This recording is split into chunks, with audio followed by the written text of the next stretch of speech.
Șoricelul Năzdrăvan.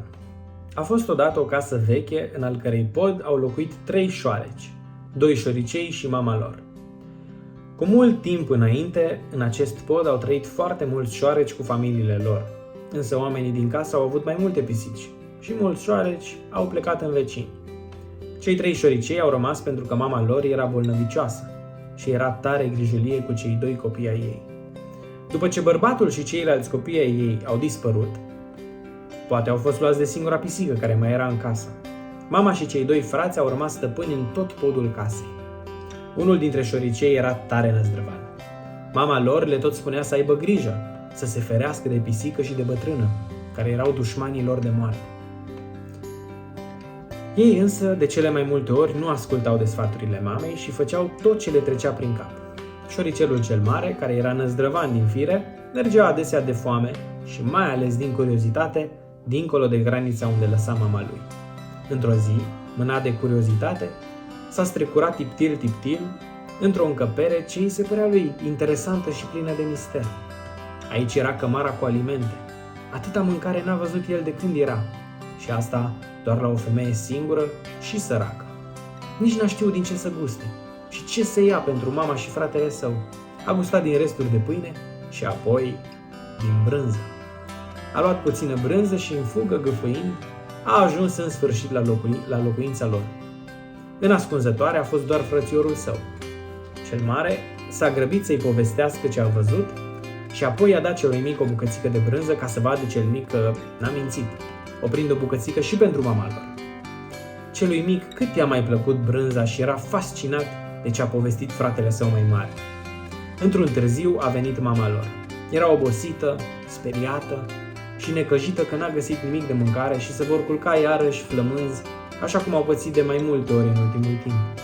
A povestit că era cât pe aici să fie prinsă de pisică. În ultimul moment a reușit să scape. A povestit cu lacrimi în ochi ce s-ar fi întâmplat dacă ar fi fost prinsă de pisică. Copiii ei ar fi rămas fără mamă, fără apărare și fără mâncare. Atunci cel mare a prins curaj și a spus că el este de acum mare și poate să aibă grijă de ei, de mama și de fratele său. Ca să o liniștească pe mama lui, i-a dat bucățica de brânză adusă de el. Mama, la început, s-a mirat cum de-a putut să aducă brânza și a spus fiului ei că altădată să nu mai facă așa ceva, că este tare periculos. Șoricelul Năzdrăvan a promis că nu va mai merge singur, doar însoțit de mama lui. Însă a rugat-o acum să mănânce brânza, că o să-i fie mai bine. În seara aceea s-au culcat toți 3 cu burțile pline și a fost tare bine. Șoricelul cel mic stătea în preajma mamei și făcea doar ce îi se spunea. Era cu minte și ascultător. Frații se jucau doar în locurile unde mama lor le-a spus că este voie și acolo să aibă grijă de fiecare dată de dușmanii lor, de pisică și de femeie. Într-o zi, cei 2 s-au jucat și celui mare, celui năzdrăvan, i-a venit ideea să se îndepărteze de locul lor de joacă. La început, cel mic nu și-a dat seama. Când a observat că s-au depărtat de casa lor, celui mic a fost tare frică și a tremurat tot. Atunci, cel năzdrăvan a spus că nu sunt departe de locul unde a fost el după brânză. S-au dus pe etajeră și au dat de brânză, mâncarea lor preferată. Au mâncat foarte mult. Cel mic a înghițit fără să mestece, așa frică i-a fost. La plecare, doar cel năzdrăvan a luat cu el o bucățică.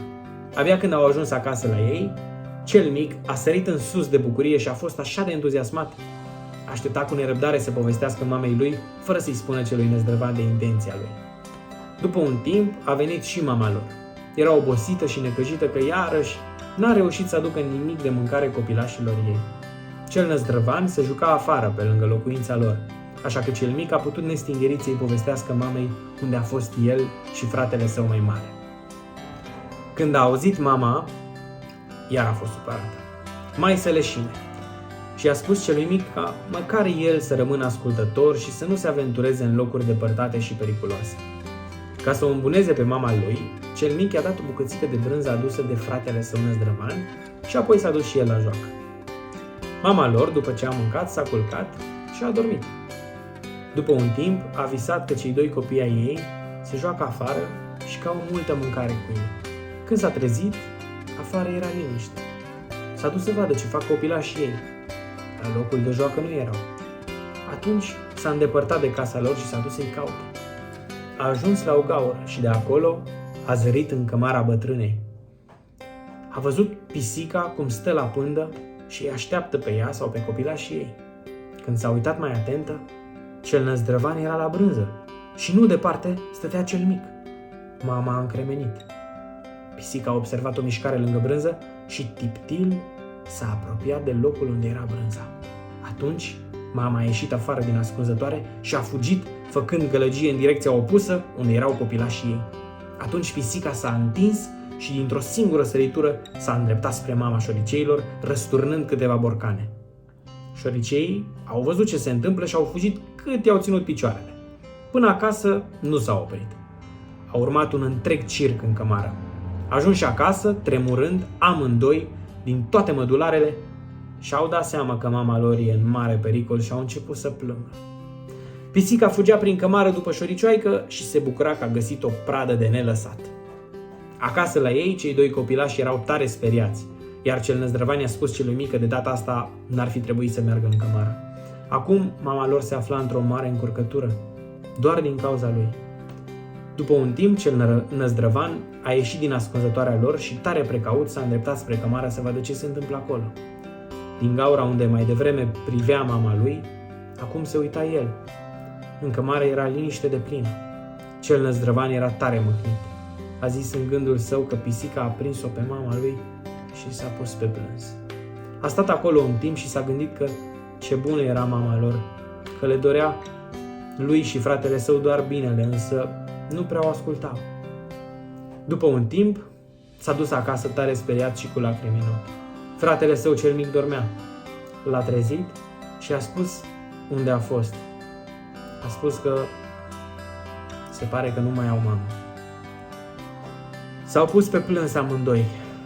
După un timp, cel năzdrăvan i-a spus fratelui mai mic că mai de mult el a auzit o discuție între mama lor și o mătușă care a fost în vizită la ei, iar aceasta ar fi spus să se mute în casa vecină, unde este mult mai bine. Mai multă mâncare și pisica este una tare leneșă, care nu le face probleme. Așa că cel năzdrăvan l-a luat pe fratele său și au plecat spre marginea podului ca să meargă în vecin, la mătușa lor.